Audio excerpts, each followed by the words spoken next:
Yumi, merci de ta confiance et de participer à la vidéo YouTube. Tu peux te présenter rapidement alors, Yumi? Eh bien, donc je m'appelle Yumi, j'ai 27 ans et je suis travailleuse du sexe. Et du coup, Yumi, ça fait combien de temps que tu es travailleuse du sexe? Ça fait environ 9 ans. Et comment tu as découvert ce métier? Je pense qu'à la base, je l'ai découvert comme tout le monde, à savoir, tout le monde a déjà entendu parler de la prostitution. En même temps, personne n'a jamais discuté avec une travailleuse du sexe. Et puis en fait, quand j'étais ado, j'étais très fascinée par le 19e siècle, qui est l'âge d'or des prostituées, que ce soit les maisons closes ou les grandes courtisanes.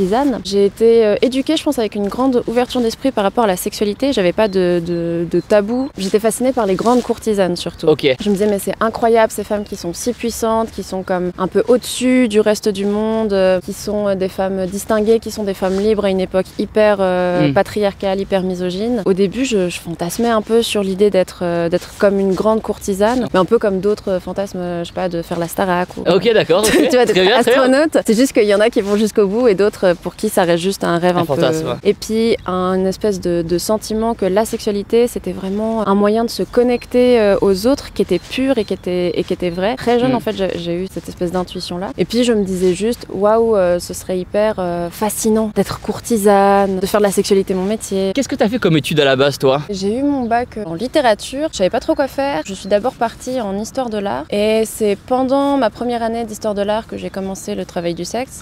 Comment ça s'est passé avec le premier client alors? Je pense que j'ai eu vachement de chance en fait de tomber sur quelqu'un de très bienveillant et de très beau.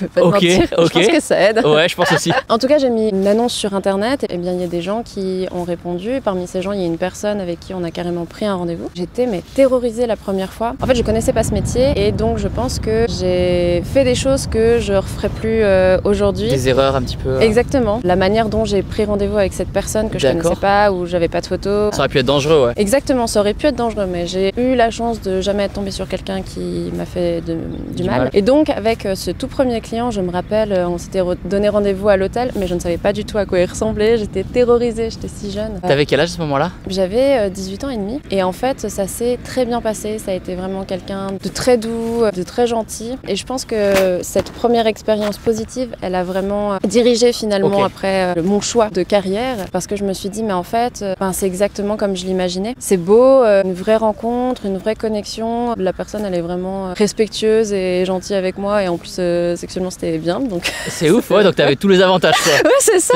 Mais franchement, j'avais 18 ans et demi, j'avais soudain une certaine somme d'argent que j'avais jamais eu jusqu'à présent après avoir fait quelque chose qui m'avait plu, qui en plus donnait du sens à un fantasme que j'avais. Toutes les étoiles étaient alignées en fait. Exactement. Est-ce que c'est un métier qui peut être dangereux alors? Je te dirais, il est dangereux en premier lieu parce qu'il y a une forte stigmatisation. C'est-à-dire que de toute façon, les putes, c'est des meufs dont on n'a rien à foutre, en gros, dans la société. Le fait qu'il y ait ce préjugé-là qui est partagé par tout le monde, ça fait que les potentiels agresseurs, ils vont plus facilement aller vers une population dont ils savent qu'ils peuvent les agresser sans avoir de problème. D'accord, en mode c'est autorisé, c'est autorisé. En tout cas, c'est vraiment les banalisé. Voilà, les travailleuses du sexe, les putes, elles sont considérées, d'ailleurs tu le vois, le mot pute c'est vraiment une insulte. Elles sont considérées comme une sous-catégorie d'humaines. Ensuite, il y a le fait que comme c'est stigmatisé, on va mentir, on va se cacher, on va avoir une double vie, on va pas oser parler de ça. Oui, c'est un métier qui est dangereux, mais il est surtout dangereux parce qu'on a des préjugés hyper négatifs. Qu'est-ce que ta famille en a pensé le jour où tu leur as dit je fais ce métier-là? Ils le savent déjà? Oui, ils le savent. Les personnes avec qui je suis proche et qui me sont chères, ils l'ont accepté. Quand j'ai commencé à le faire, je suppose que certaines personnes de ma famille ont dû se dire oui, bon, voilà, c'est une lubie de jeune. Bon, maintenant, c'est une carrière. C'est un métier, ça fait 10 ans maintenant. Qu'est-ce qui t'inspire dans ce métier alors, toi? En tout premier, l'humain, la rencontre. Ce que je trouve hyper beau et hyper touchant, c'est le fait de pouvoir rencontrer des gens dans leur vérité. Ça semble peut-être un peu absurde pour les gens de dire ouais, mais bon, quand on va voir une travailleuse du sexe, on va pas se mettre à nu, on va consommer et tout. En fait, pas du tout. On est vraiment un espace de liberté et de lâcher prise pour beaucoup de personnes dans une société où il faut porter des masques sociaux, il faut faire semblant, il faut performer. Et ça peut être hyper épuisant. Surtout, je pense, pour les hommes qui ont vraiment dans la construction masculine un enjeu de performance. Comment on fait pour se relâcher, pour arrêter d'être un bon travailleur, un bon mari, un bon père de famille, etc. Et un des espaces qui existent, c'est aussi les travailleuses du sexe. Et donc moi, ce qui m'inspire le plus, c'est ça, c'est cette espèce d'humanité véritable qui est mise à nu. Ça, c'est possible par la sexualité. Moi, la sexualité, c'est quelque chose que je trouve très beau. Comment ça se passe concrètement un rendez-vous avec une travailleuse du sexe alors? Déjà, il n'y a pas une prostitution, il y en a plusieurs. Il y a plusieurs manières de travailler travailler. T'as les travailleuses de rue, celles qui bossent au Bois de Boulogne ou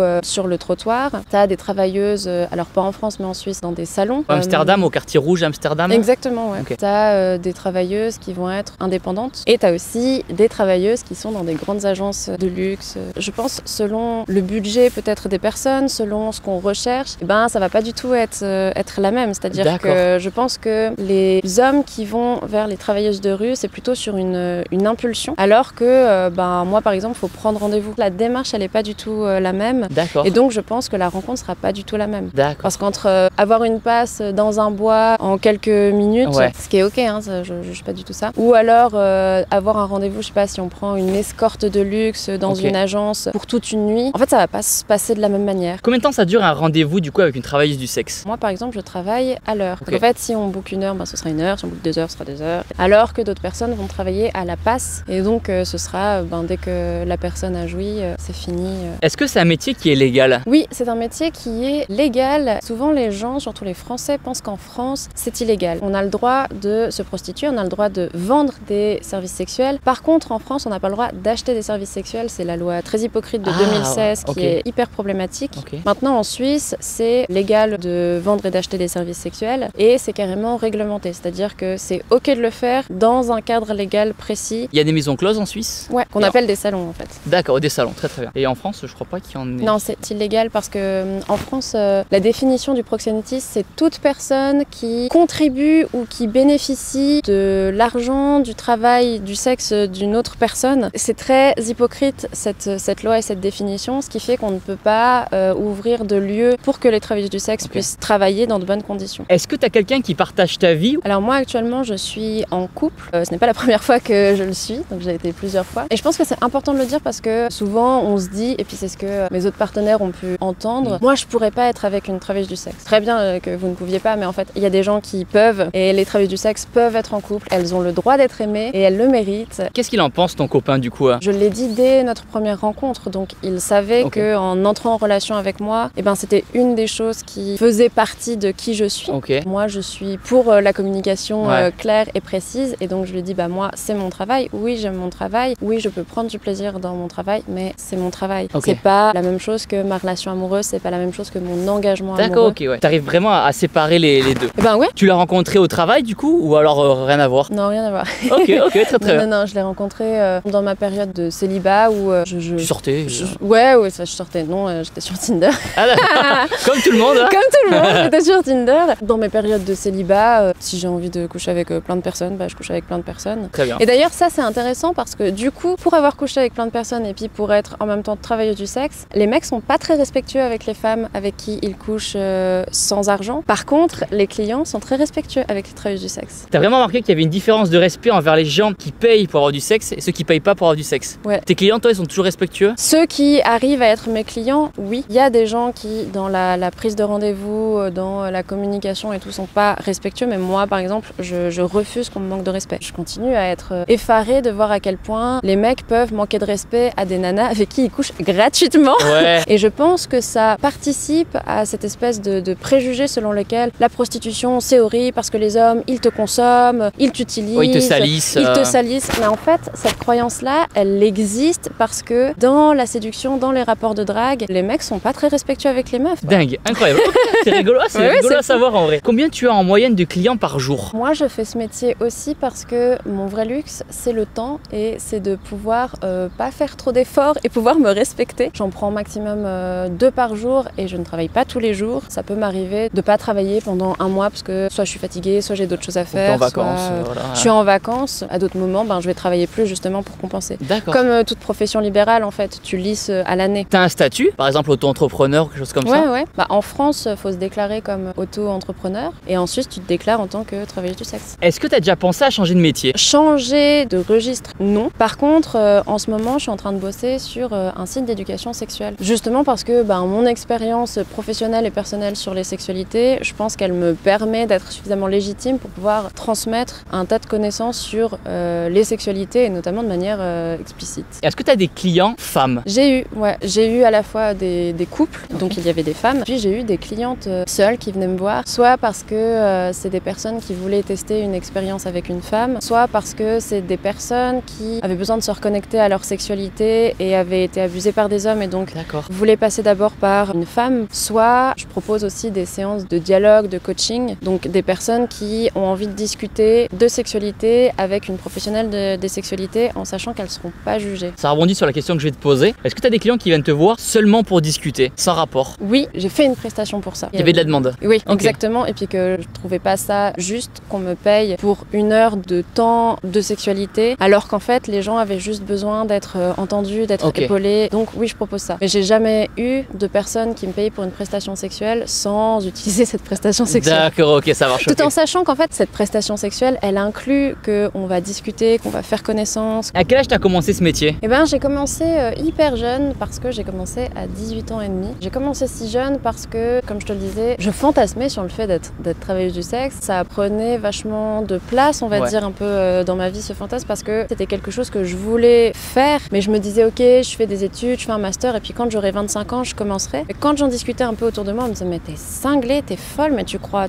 quoi que la prostitution c'est cool? Non, c'est horrible. Je me disais, mais peut-être qu'ils ont raison, mais en même temps, je sens au fond de moi une espèce d'appel, un truc de mission de vie, de mais moi, c'est par la sexualité que je vais rencontrer les gens, que je vais les aider, que je vais les soigner, que je vais les comprendre. Je sens, je sais pas pourquoi. Un appel vraiment. Et ouais, grave. Je me suis dit, mais en fait, je vais pas continuer à fantasmer un truc que j'ai envie qu'il se réalise si en fait la réalité elle n'est pas du tout comme ce que j'imagine. Ça va être horrible la déception quoi si je construis ma vie autour de ça. Bien sûr. Donc il faut au moins que j'expérimente une fois. Et en fait, comme ça s'est tellement bien passé, je me suis dit mais oui en fait c'est ça, c'est juste, c'est moi, c'est ça que je veux faire dans la vie. C'est du bullshit en fait d'être là, d'être à l'université, de faire des études sur des trucs, C'était pas ton truc, ça sentait que c'était pas ça. Je suis très intello, donc moi j'aime bien faire de la théorie, tout ça machin, mais il y a un truc hypocrite pour moi avec l'université dans le fait que t'es là, t'as 18 ans, t'as jamais vécu en vrai. Tu vas à l'université puis tu vas étudier la vie, étudier des choses qui concernent la vie. En plus je voulais faire de la philo, il faut vivre d'abord avant de faire. En tout cas avant de faire. C'est une bonne approche. Je pense qu'il y en a beaucoup qui seront d'accord effectivement.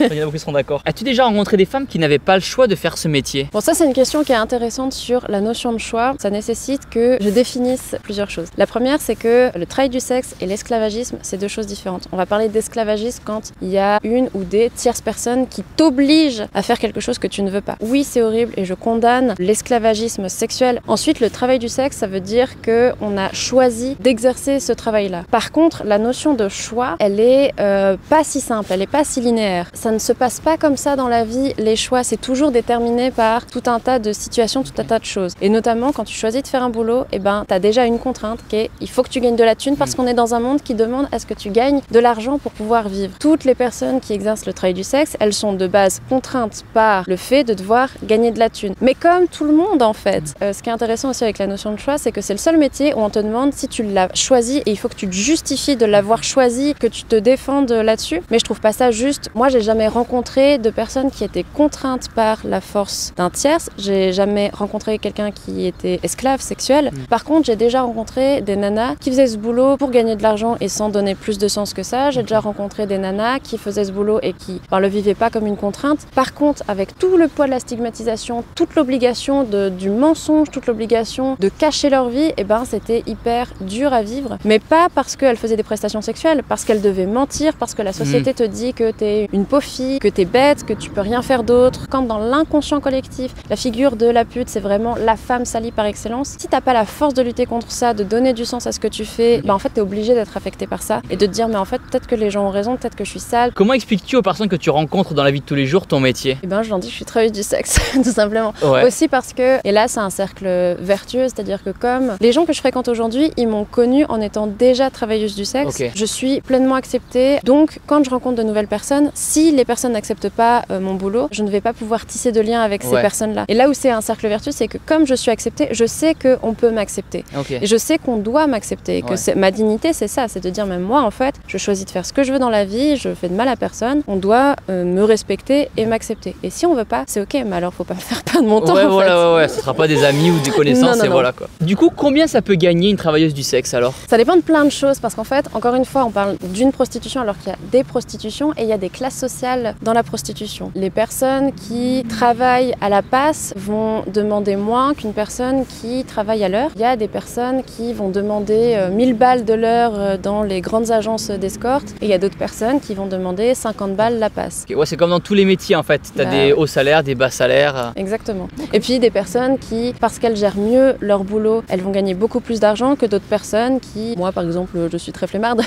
donc je ne suis pas riche. Toute profession libérale en fait, tu gagnes plus ou moins selon comment tu arrives aussi à faire ton marketing, à gérer ton emploi du temps. C'est toi qui choisis tes clients? Quelque part non, c'est eux qui me choisissent puisque c'est eux qui me contactent. Je pense que ce que tu demandes c'est est-ce que j'ai la possibilité de refuser par exemple? Refuser ou pas? Oui, bien sûr. Comme il y a eu cette loi en 2016 qui interdisait l'achat de services sexuels, en fait ça a vachement précarisé les travailleuses du sexe et elles se retrouvaient à accepter des clients ou des pratiques qu'elles n'auraient pas acceptées si elles avaient eu légalement plus de pouvoir. Moi, étant en Suisse, étant dans un pays où c'est légal, où c'est réglementé et étant, on va pas se mentir, dans un pays aussi qui est riche, eh ben, j'ai plus de marge de manœuvre sur mon choix de client ou non. Est-ce que tu es plus contente si tu vois que ton client est beau? Non. non, pas forcément. Mais c'est intéressant parce que tout le monde ne peut pas être travailleur ou travailleuse du sexe et je pense que l'un des critères, c'est la possibilité d'avoir de la sexualité sans avoir de désir ou en ayant un désir qui n'est pas fixé sur le physique. En fait, que les gens me plaisent ou pas, c'est pas ça qui est important. Ce qui est important, c'est est-ce qu'on va me respecter? Parce que si t'es très beau mais que tu me traites mal, ça va pas du tout bien se passer.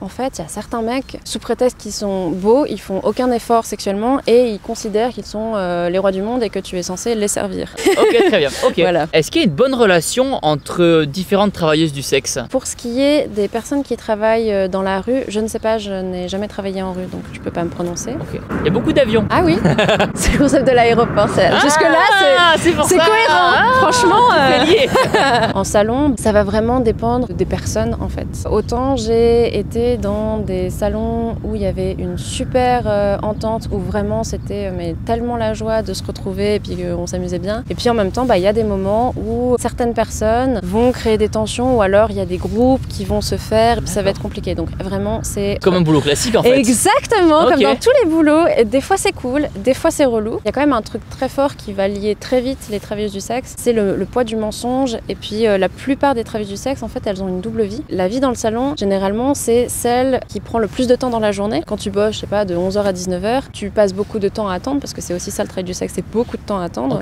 Avec d'autres personnes, tu tisses des liens. Et des liens qui peuvent être forts aussi parce que c'est les seules personnes qui connaissent cette part-là de ta vie. Déjà, il y a ça. Et puis, moi, j'ai la chance, en tant qu'indépendante, d'avoir quand même des amis qui sont travailleuses du sexe. Mais c'est vraiment quelque chose qui peut être très, très dur pour les escortes, les personnes qui sont étudiantes et qui se prostituent, pour les personnes qui sont esseulées. C'est justement cette solitude qui va t'isoler. À qui tu parles de ça? Soit parce que ça s'est bien passé, soit parce que peut-être ça s'est mal passé, comme toute personne qui a un métier. Moi, j'invite les gens pour faire un effort d'empathie, de se dire, mais imaginez que ce que vous faites toute la journée, en fait, vous n'avez pas le droit d'en parler à vos proches. C'est quoi tes horaires de boulot, toi, du coup? Ouh là là.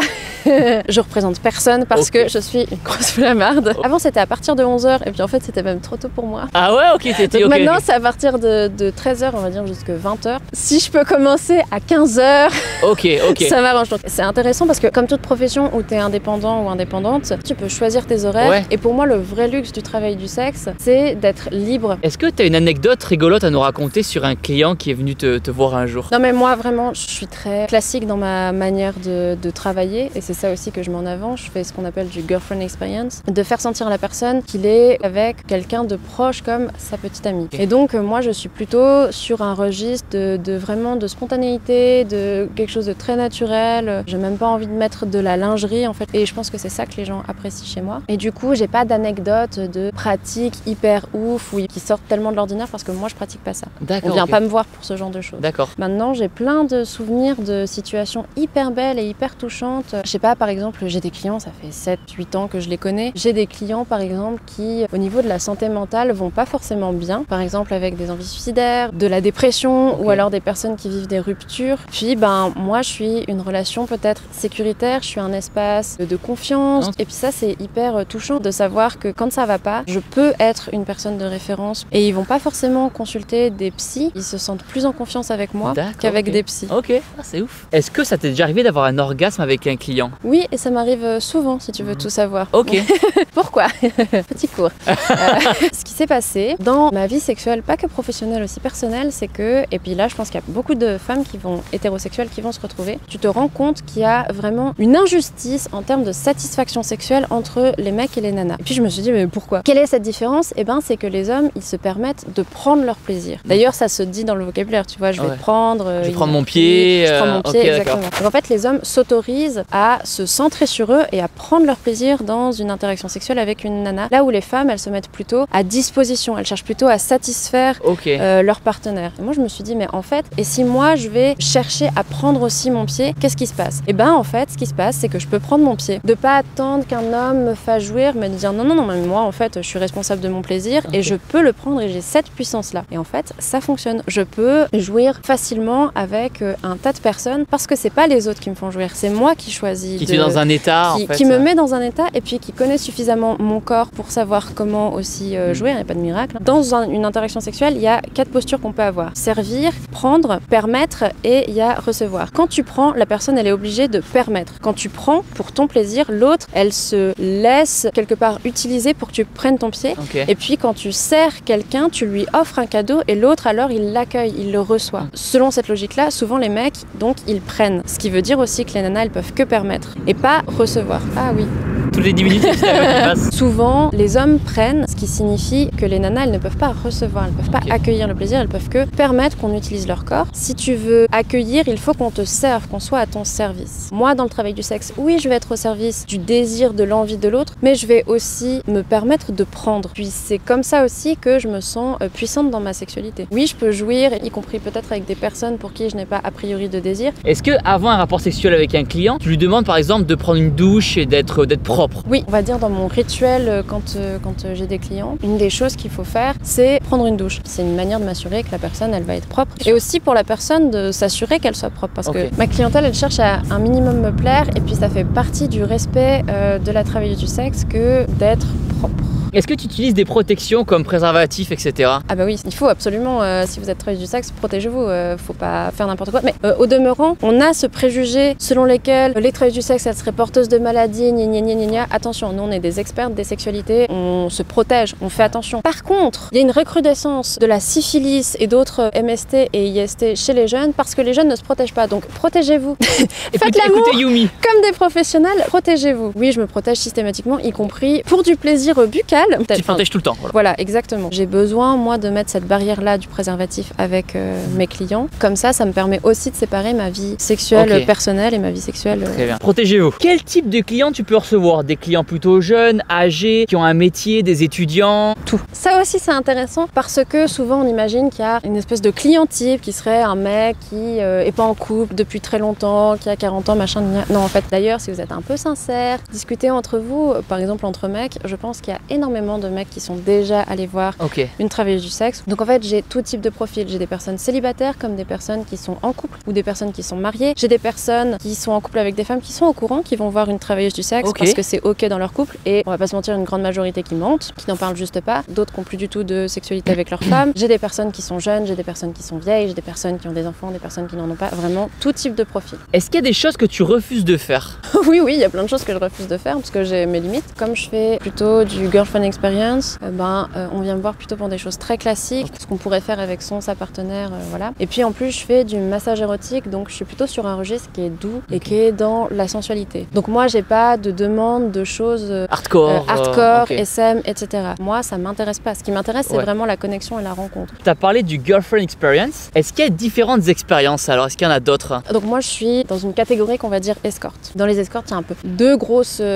catégories comme ça. Il y a le girlfriend experience et puis le porn star experience. Et puis le porn star experience, c'est plutôt justement les personnes qui vont faire des prestations très performatives, impressionnantes, spectaculaires, voilà, le genre de choses qu'on peut retrouver donc dans le porno. Est-ce que le fait d'avoir plusieurs rapports sexuels, ça peut te fatiguer et du coup dans ta vie sexuelle personnelle, tu peux avoir la flemme? C'est intéressant comme question. Moi personnellement, non, déjà parce que comme je te le disais, j'ai pas tant de clients que ça. Je fais aussi ce métier parce que j'aime la sexualité et que j'ai une libido qui est assez forte, ce qui n'est pas le cas de toutes les travailleuses du sexe. Moi, il se trouve que oui. Ma sexualité professionnelle et ma sexualité personnelle, c'est 2 choses qui sont différentes. Il se passe pas du tout les mêmes choses à l'intérieur de moi, c'est pas du tout la même chose que je vais donner. Du coup, non, c'est pas parce que j'ai eu des clients qu'après j'aurais pas envie de faire l'amour avec mon partenaire. Est-ce que t'es déjà tombée amoureuse d'un client? Non, jamais. Bon, après, moi, je tombe pas très facilement amoureuse déjà. Après, ça m'est déjà arrivé d'avoir des clients qui cessent d'être des clients parce que sexuellement ça se passe bien, parce que je m'entends bien avec. Et puis, du coup, ça m'est déjà arrivé 2 ou 3 fois d'avoir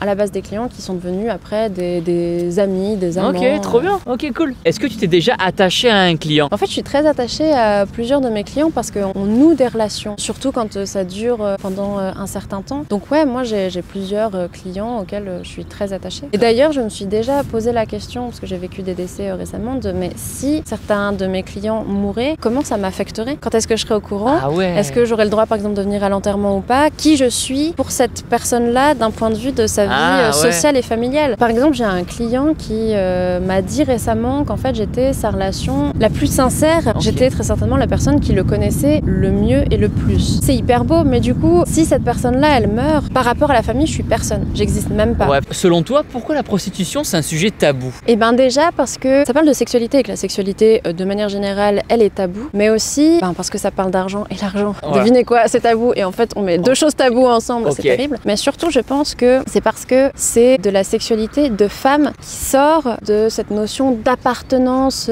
à un homme. Parce qu'on est quand même sur des reliquats de le corps d'une femme, la sexualité d'une femme, ça doit appartenir à son mari. Et on est encore sur ce sentiment que les femmes, elles ne peuvent pas disposer librement de leur corps et qu'en fait, si elles mettent leur sexualité à disposition, c'est comme si elles allaient être utilisées par les hommes. Et je pense que vraiment, on a ce préjugé-là parce que, effectivement, dans les rapports hétéronormés, il y a des enjeux de pouvoir. Et effectivement, il y a beaucoup de femmes qui, en dehors du travail du sexe, ont le sentiment que les hommes les utilisent. C'est un problème, et c'est pas un problème qui est lié à la prostitution, mais qui est lié à un système patriarcal. En tant que nana, on est vraiment formaté à avoir un certain comportement pour surtout pas sortir des cases. Un des moyens qu'on a de nous tenir dans ce carcan-là, c'est de nous dire attention, vous risquez d'être une pute. Et c'est la pire insulte. D'ailleurs, on le voit. C'est quoi les pires insultes? C'est sale pute ou fils de pute. Être considéré comme une pute pour une femme, c'est vraiment la dernière dégradation. Mais alors, je pense que c'est pire, et puis on verra bien les réactions. Quand t'es une travailleuse du sexe et que tu dis moi j'ai choisi ce métier, et puis en fait les préjugés qu'on accole à ma vie, à mon métier, à mes choix, je suis pas d'accord et je les remets en question. Mais là, ça pète le cerveau de tout le monde. Il y a des personnes qui font des métiers où ils sont sous-payés, où ils sont maltraités, où ils ont peu de dignité, où ils ont une mauvaise estime d'eux-mêmes, mais ils acceptent de le faire parce que moi au moins je suis pas une pute. Donc si t'arrives et que tu dis moi en fait je suis travailleuse du sexe et je suis beaucoup plus libre que vous, et je kiffe mon métier, mais en fait je pense que tu leur pètes leur cerveau parce que tu pètes leurs croyances. Je pense qu'on aura beaucoup de questions dans les commentaires de la vidéo YouTube. Yumi, est-ce que tu aurais un mot à dire aux personnes qui vont regarder la vidéo YouTube? Oui, respectez les gens et respectez les travailleuses du sexe et respectez notre parole et notre discours. Déjà, arrêtez d'insulter les travailleuses du sexe, arrêtez de vouloir faire de nous des victimes, arrêtez de nous agresser, arrêtez de nous pousser au suicide parce que tous ces préjugés négatifs sur les travailleuses du sexe, en fait, ça tue des gens pour de vrai. Respectez tout le monde, respectez les choix de tout le monde et puis soyez libres, vivez votre vie. Ils vous ont rien fait quoi. Ouais, non, c'est vrai. Merci à toi. Mais je t'en prie. Trop bien.